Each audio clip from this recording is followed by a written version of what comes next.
Hello, Real Stuff listeners. Welcome back to another solo episode of the show. If you're watching on YouTube, you likely can see I'm not in our normal studio.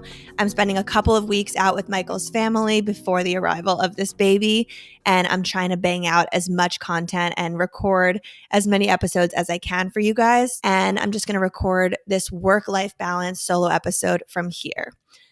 I posted a little while ago asking if you guys wanted to see a solo about work-life balance or my pregnancy updates. And I think 57% of people or something like that said the pregnancy one. So I did that one first. I did promise I was going to do the work-life balance episode. And I've been kind of triggered to get to this sooner by something that I saw recently.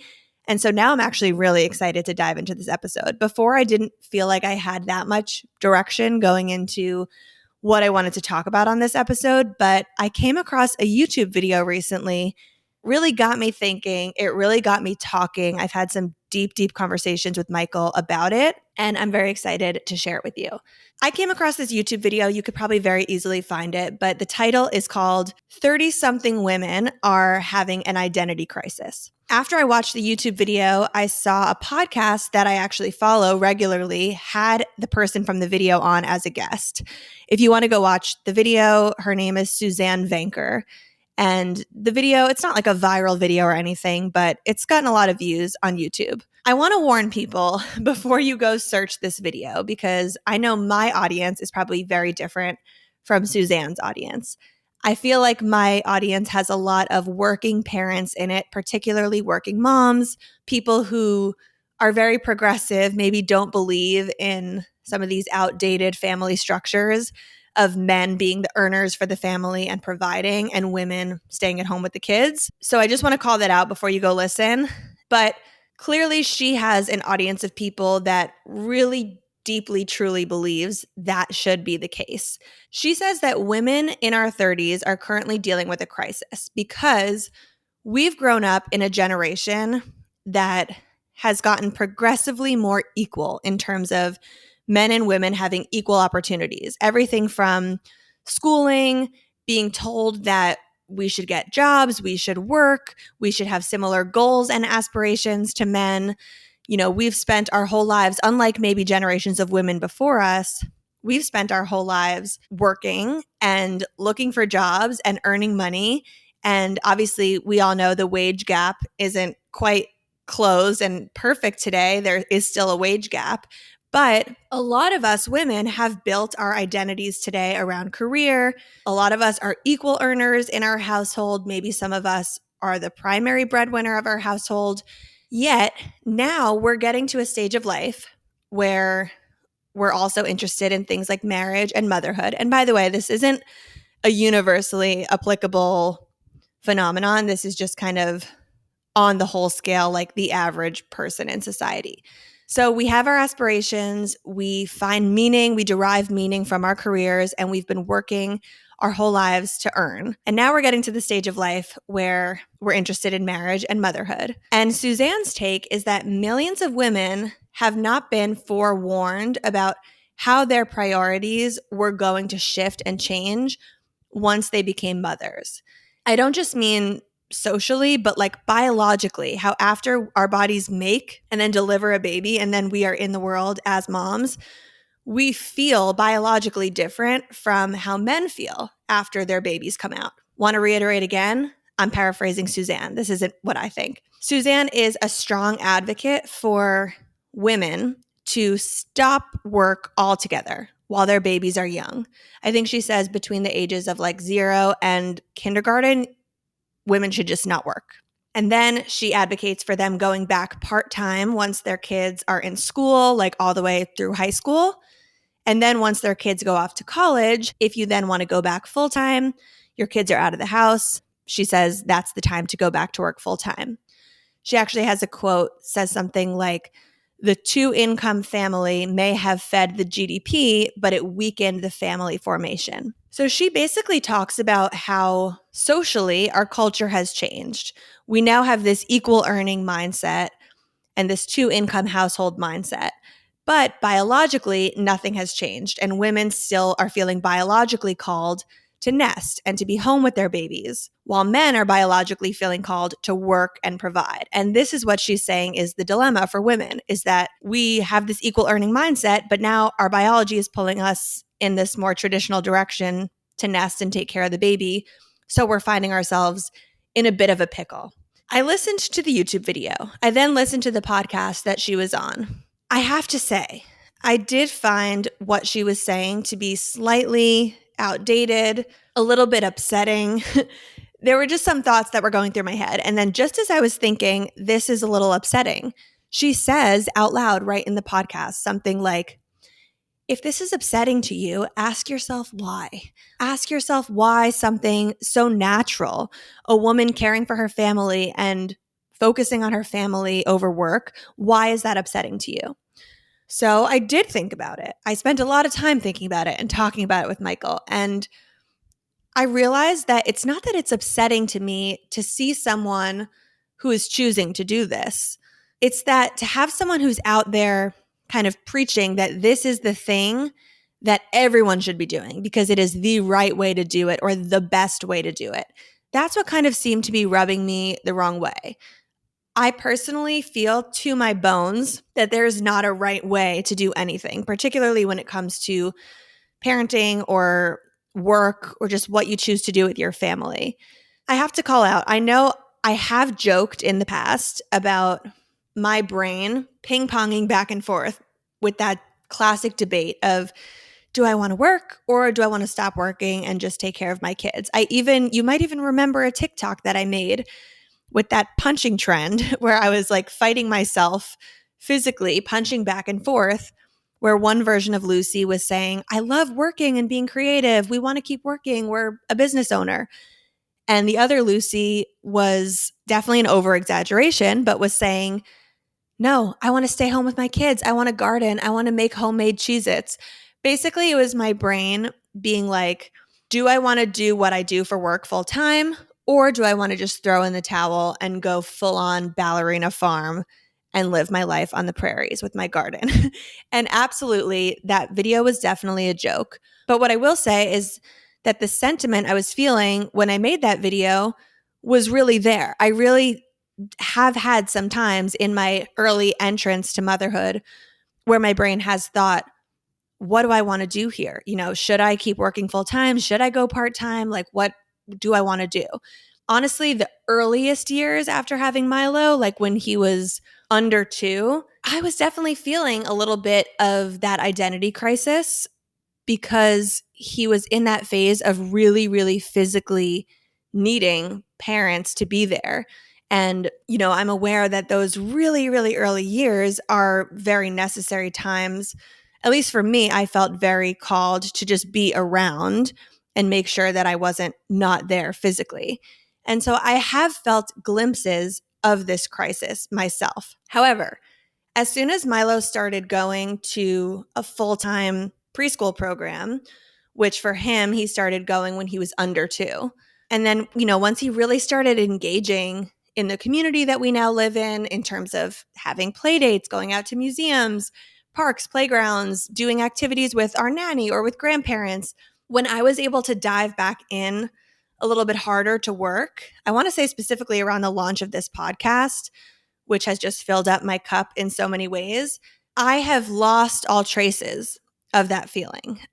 There's no part of me right now that wants to throw in the towel with work and just be a full-time stay-at-home mom.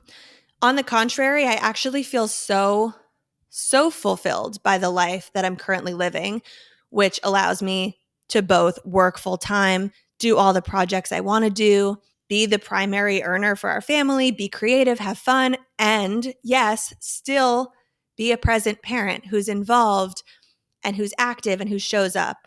So I want to circle back around to this video and some of my closing thoughts on it at the end of this solo episode.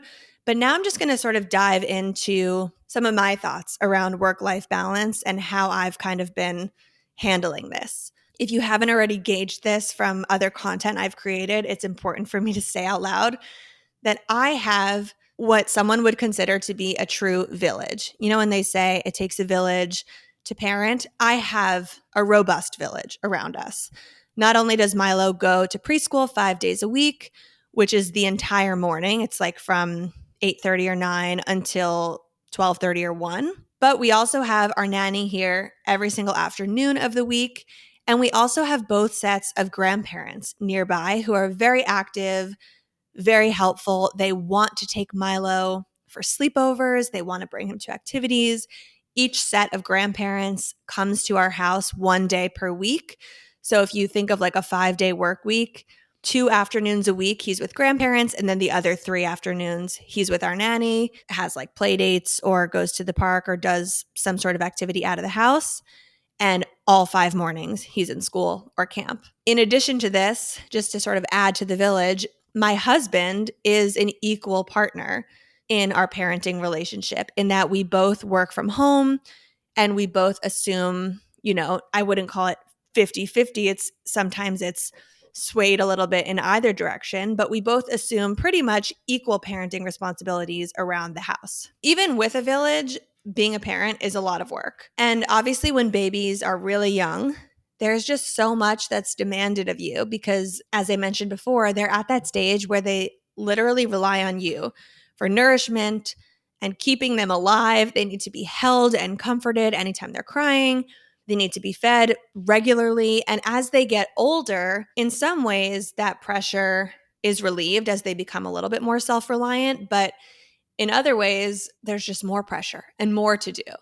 I was thinking recently of kind of the mental weight, which for me, because I am a parent and because I work and because I'm a homeowner, I have all these other areas of my life that cause mental weight in some way. And I was thinking recently about some of the things that just kind of float through my mind on a weekly basis.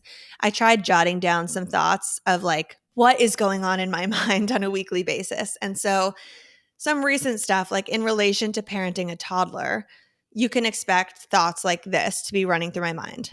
Thursday is yellow day at camp. Let's remember Milo needs to wear yellow. We need to get new fall clothes because he's growing out of his summer clothes. His shoes are getting very tight, but we do need to do some research first to find the best water shoes that are comfortable because he has a rash on his foot and we don't want to irritate the rash. So-and-so has a birthday party coming up, so we need to get a little bit low on sleep diapers. We need to buy more sunflower butter because he can't bring peanut butter to camp. Okay, these are just, I'm obviously not even giving you a fraction of thoughts, but things that now come up that I didn't think about at all in the baby stage are now very top of mind. When it comes to owning a home, there's just kind of this endless to-do list and endless mental load that kind of floats around in both my head and Michael's head.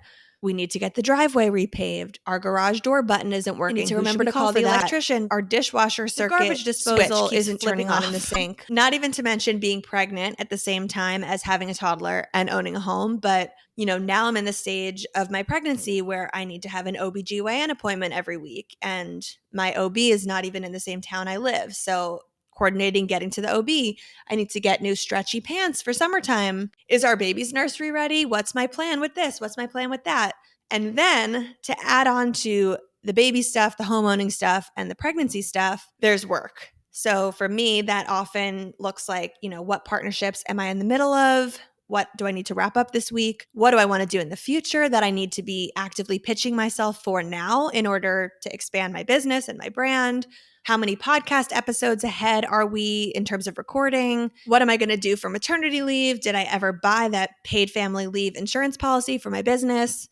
Not only did I buy the policy, but did I fill out all the forms properly? Are my projects going to be wrapped up by the time the baby comes? I need to make a TikTok, a reel, a story set, et cetera, et cetera. Okay, I'm going to stop there. I didn't even cover a fraction of the actual thoughts that run through my head on a daily basis, but the point of that exercise and me writing those thoughts down was really just to depict how much there is and how it really doesn't end. And it's just like an endless stream of thoughts that it's hard for me to even remember a time in my life when, I wasn't a homeowner, I wasn't a parent, and all I was focused on was work and kind of myself. Another thing is in that whole list of mental weight stuff, I didn't even include anything personal. Like, how's my relationship with Michael? Are we going on date nights? Have I taken care of myself? Am I working out? Can I go do something for myself? Can I meet up with a friend? Loads and loads of thoughts that sort of just fly in through one ear and out the other all day. And then I grab onto them when I see them flying by and I remember that I have to do something, but it can feel a little bit chaotic in there. So, running my own business, although my job is not necessarily a Monday to Friday 9 to 5 job, any creator who runs their own platforms will tell you that the job is actually a little bit more eternal. I've heard a lot of creators talk about how they left the corporate world and they started working for themselves because they wanted this freedom and this flexibility. And then it turned out they were their most demanding boss they ever had. Or once they started working for themselves, they worked more hours than ever before. It's kind of true. I mean, especially when I first started working for myself, you end up being your harshest boss because really, when there's no one putting the pressure on you, it's all on you. If you want to get anywhere, if you want to excel, if you want to pull ahead in your business, someone's got to put pressure on you. And if it's not another boss, it's going to be you. So even though I don't technically have this 9 to 5 job, I find that my job can expand far outside of those hours. And yes, during the standard work days, I can be off a little bit more than I would be able to be off if I was plugged in at a corporate job. But probably the biggest trade-off is that the job doesn't actually end after the workday is over or on the weekends. It's kind of, it's up to me to balance everything in my life, which is going to bring us around to the topic of work-life balance. And I have a lot of thoughts about the word balance, so I will get into that soon. I shared a picture of our Haya chewable kids vitamins on my Instagram last week and then had a lot of you asking if I have a code for the brand. So we all know that many kids vitamins, including the ones I grew up chewing, are just candy in disguise. And ever since I learned about Haya, I knew we had to get these, and I absolutely love this company. Somehow, without any sugar and none of that gummy junk that's in a lot of vitamins, they still taste so good. Milo did let me try one, but only one because vitamin time is his favorite part of every morning. I didn't want to take them away from him. He seriously wakes up and asks for his vitamin before anything else in the morning. And these vitamins are loaded up with essential vitamins and minerals to support things like immunity, energy, brain function, and so much more. And when you place your order, Haya sends you this cool refillable yellow bottle. It comes with stickers so your kid can decorate it. Milo wrote his name on it. They can make it their own. And then you get these eco-friendly refill packets every single month. And the Real Stuff team did work out a special deal with the brand for my podcast listeners. So you can get 50% off your first order of Haya's best-selling children's vitamins today. That's half off, which is pretty incredible. To claim this deal, go to hayahealth.com/realstuff.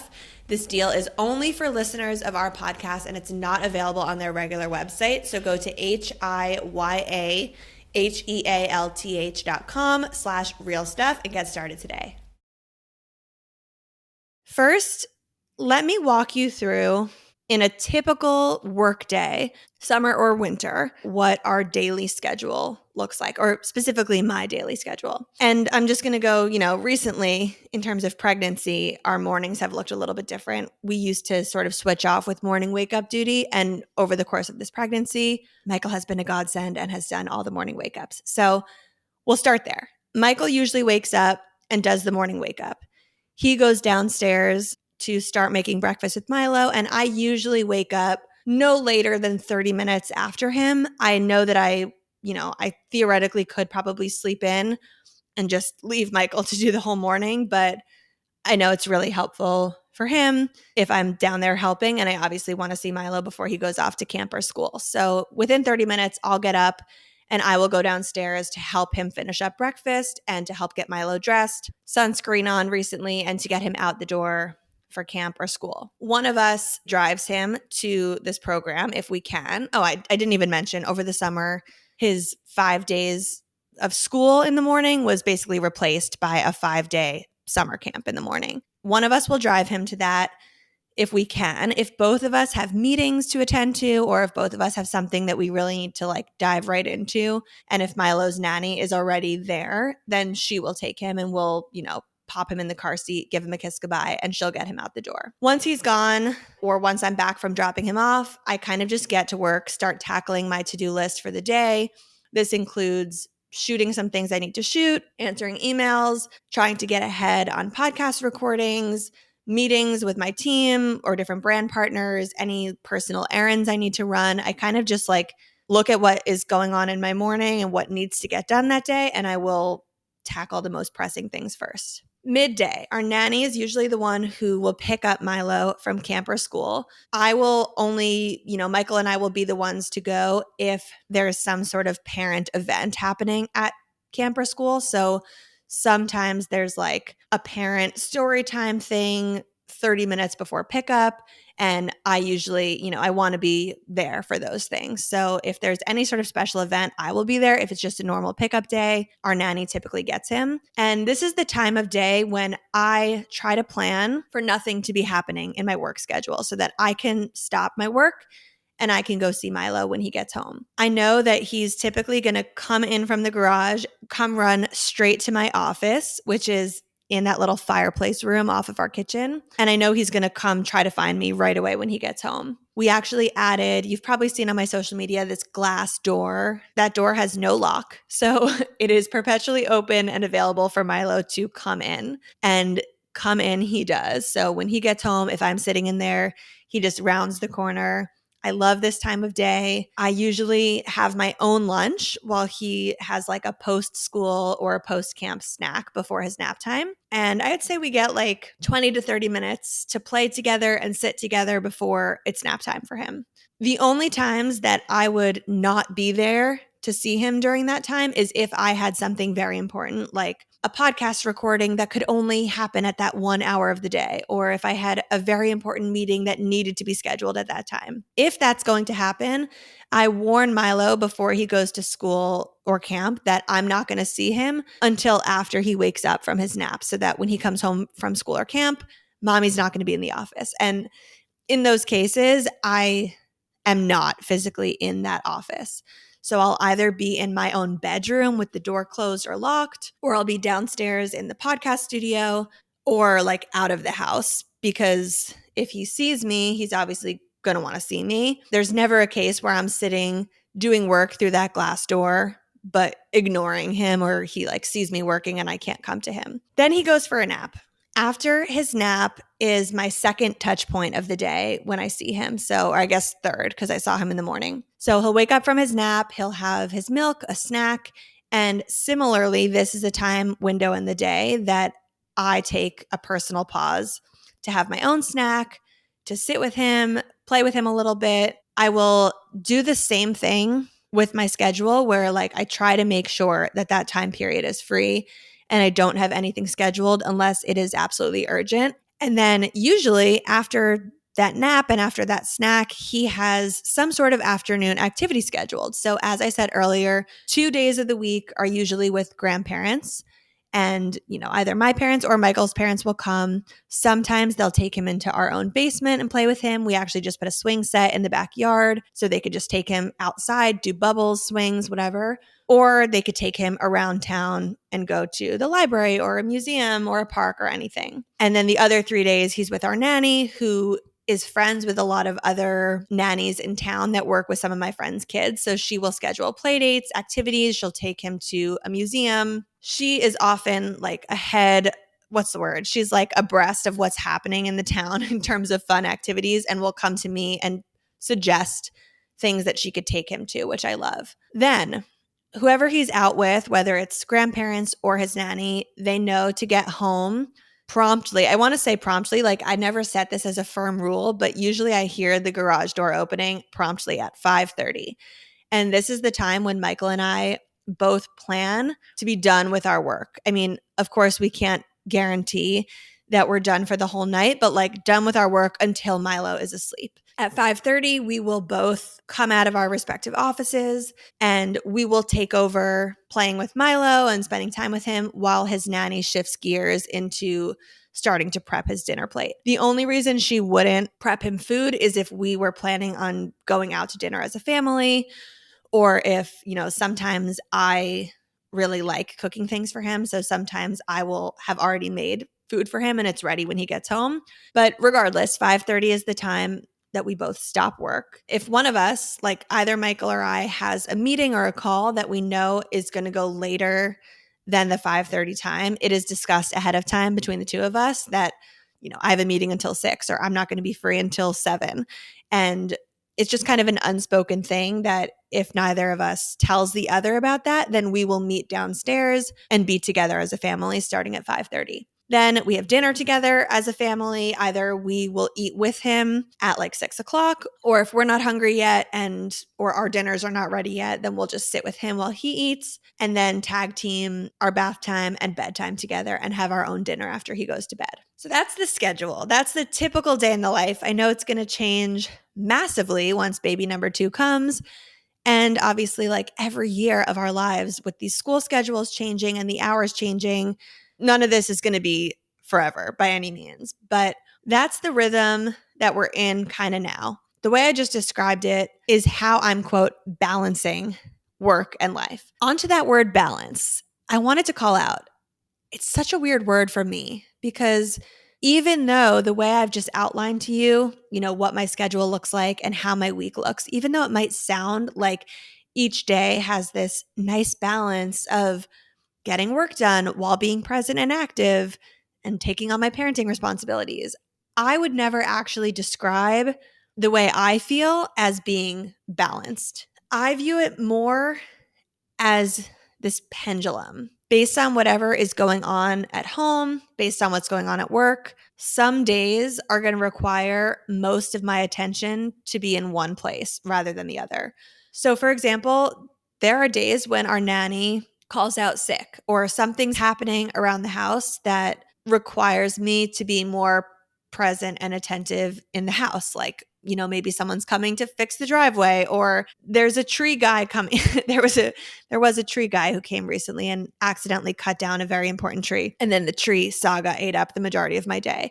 So there are days when things happen and something pulls most of my attention. And on those days, I just have to massively scale back on the other part of my life. So you better believe the day the tree guy cut down my favorite tree by accident, not a lot of work got done. And then on the contrary, there are other days when I actually have to go into New York City for a work event or I have back-to-back important meetings. And on those days, I have to tell Milo, I'm not going to see you during the time window that I'm normally around. Or I can't be there to help with bath time and bedtime tonight, so I'll see you tomorrow morning. Other days are just entirely this mixed bag. Like you never know what's going to happen. Just a couple weeks ago, I was about to get set up in the studio to record a podcast episode. I had brought my computer down. I was setting up my lights, and I got a call from Milo's camp that he stuck a bead up his nose. And I needed to rush to camp to pick him up. You probably heard me talk about that at the start of another episode. Spoiler alert, we rushed him in the car. We were planning on taking him to the pediatrician. He wound up blowing the bead out himself into a tissue in my hands. But because he was already in the car strapped in, we still ended up taking him home from camp early that day. And then the whole rest of the morning was topsy-turvy for us. The nature of my job is very interesting because on the one hand, it's the type of job that theoretically could go on forever. If I didn't set time limits for myself for other things that I want to attend to in my life, I could see myself getting sucked into content. And not just like creating TikToks or making YouTube videos, but coming up with alternate revenue stream ideas, designing courses to sell, creating merch products, writing books, launching new shows on YouTube, just posting more and more affiliate links, like being busy, doing nothing but focusing on growing my channels and building my businesses. And, because I find that I'm a very entrepreneurial person to begin with, sometimes that's what I want to be doing. Like I love thinking of those things. I love coming up with new ideas. I love being entrepreneurial. But with a family and also with a personal life, with friends, with a husband, with other things that are important for me too. Like just for example, one thing that's not a person, caring for my garden. That's important. Taking care of myself, having hobbies. Because I have these other things that are also important to me, I can't live like that.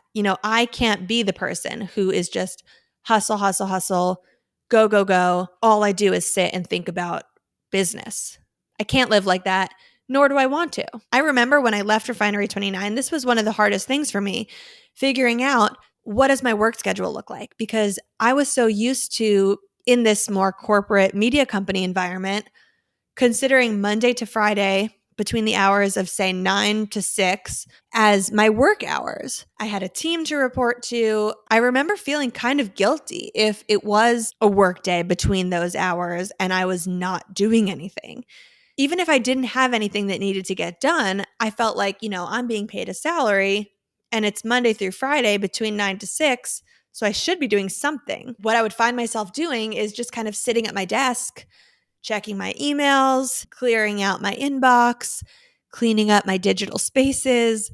Sometimes it meant getting ahead, like weeks and weeks ahead with my YouTube content, which obviously ended up making life easier, but did not need to be done by any means. Reflecting on that, I actually feel like I have been like this since I was young. I remember after school, every day after school, there were certain hours that my brain said, these are homework hours. This is like between this time and this time, I should be doing homework. If I had no homework left that was due the next day, I wasn't the type of person to just, close my notebooks, close my books, and go play or go do something else. I really would look ahead in my agenda and I would think, what's coming up? What test in 3 weeks can I start preparing for? What paper can I start writing an outline for? What project can I start doing?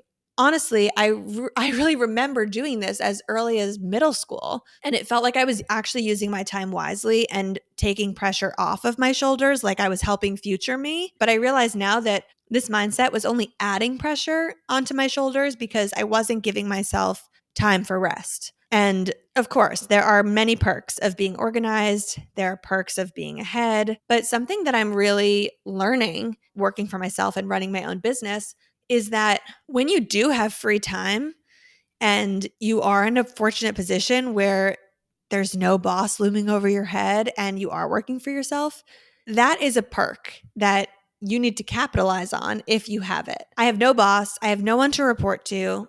I can say yes and no to my heart's content to projects. And one of the biggest perks of not working in a corporate environment is not having to conform to those workday hours and not having to be sitting at my desk plugged in checking emails incessantly just because. And this is a really recent realization for me because even for the past 5-6 years of working for myself, I've designated Monday to Friday, 9 to 6-ish as my work time, just because that's what I was used to in a corporate environment. And I feel like this past summer was a big turning point for me.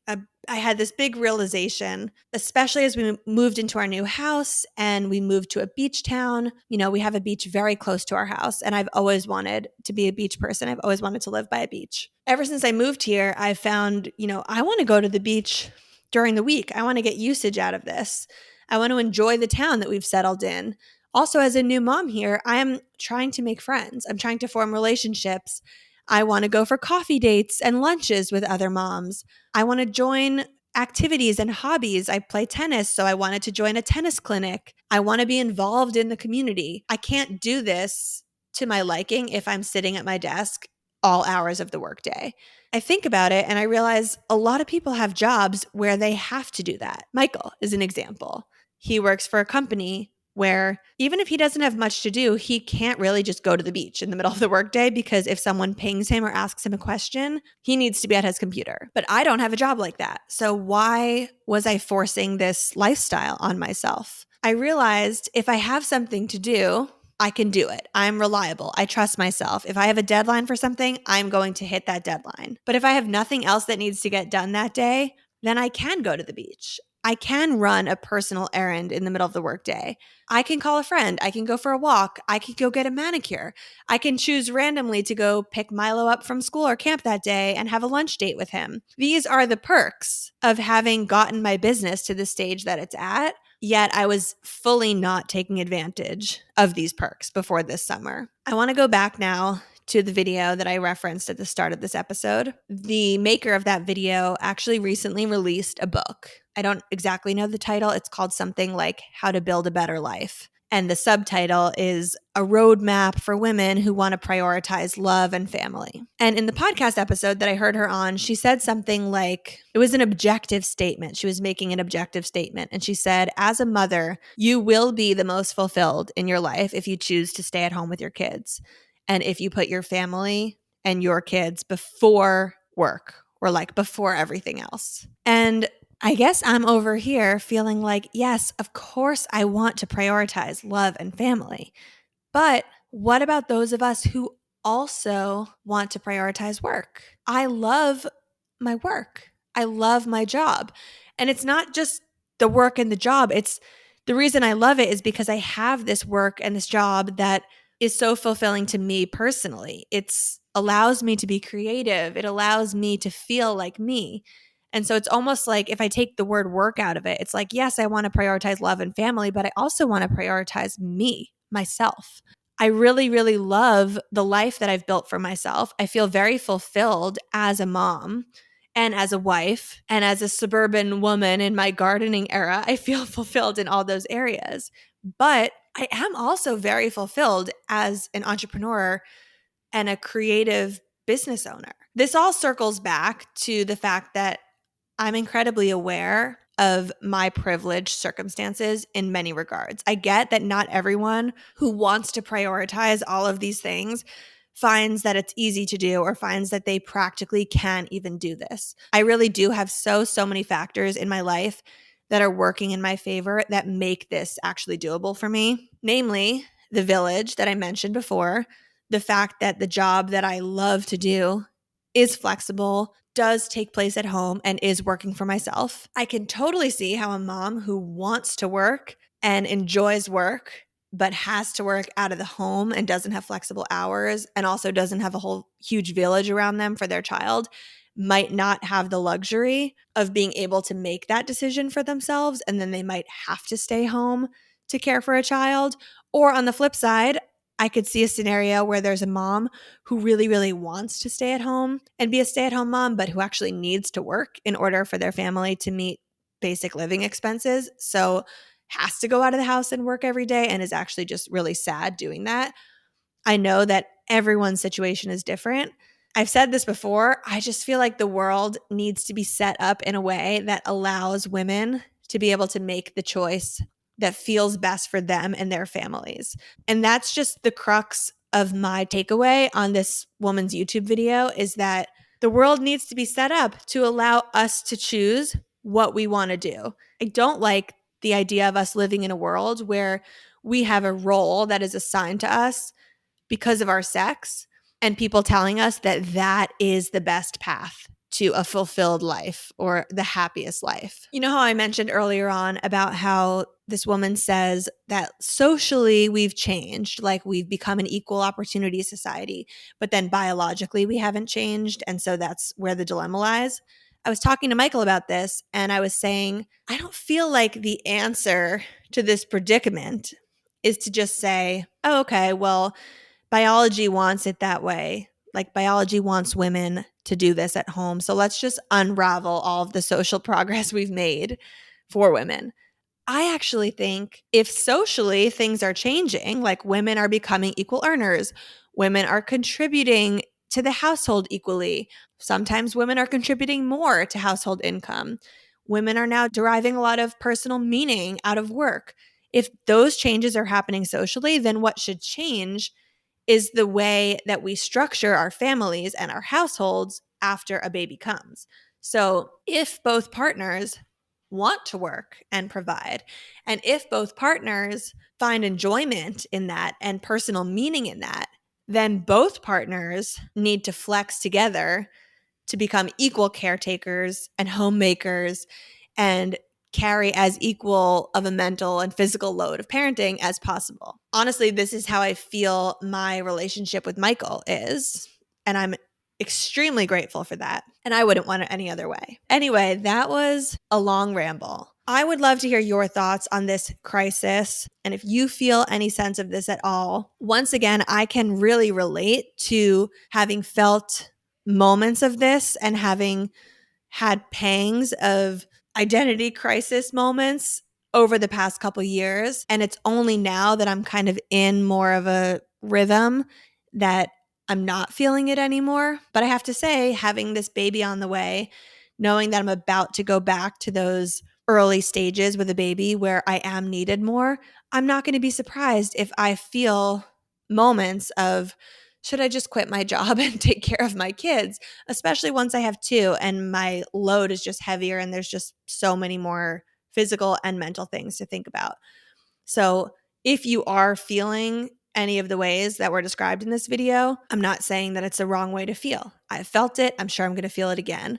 That said, I'm currently at a stage in my life where I really don't like the mindset and the mentality that there's one right way to do things. As I'm doing this solo episode, I'm sensing a great audience caller episode could be hearing from different moms in my audience about their thoughts on this issue, whether they wanted to stop working after they had kids, if they maybe wanted to keep working, if they were able to do the thing that they wanted, based on their family setup, how they feel in general about these gender roles and the overall importance of kind of like sticking to our biology and doing the roles that were outlined for us. Thank you so much for listening to this episode of the show. I have a few more episodes lined up before the end of season 1 here, and there could be a couple more solos. So if you have any other solo topics that are relevant to you in your life that you think would be interesting to hear either an audience caller episode about or a solo episode from me about, please just comment it down below on YouTube, or if you're on the social media on Instagram, just go to @TheRealStuffPod and comment on any recent post. We will take all of your suggestions to heart,